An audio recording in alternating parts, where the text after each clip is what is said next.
que la bang sua pilte que mune une la sua porque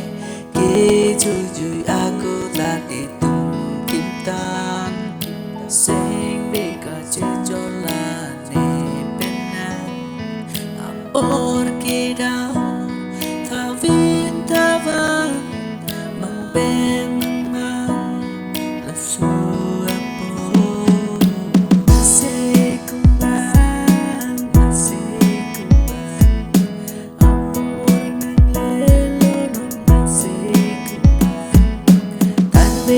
chẳng pun lapor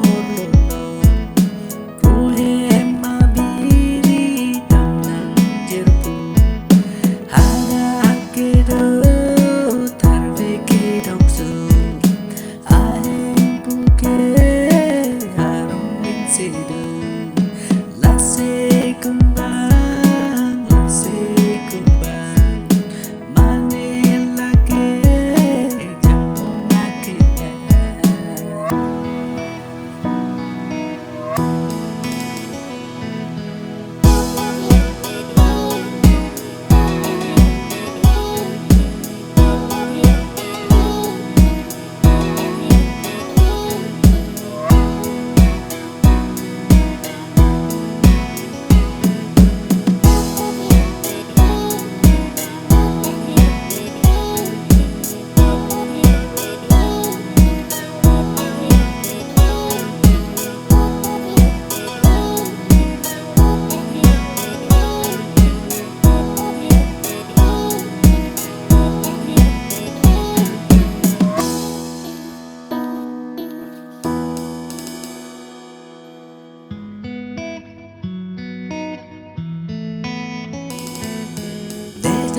So aku ke labang sua pilte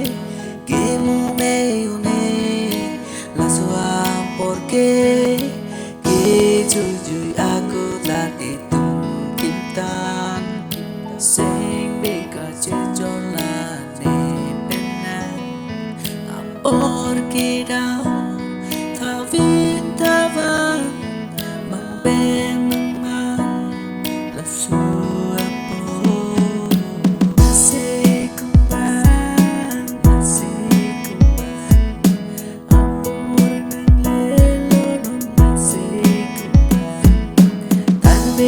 chẳng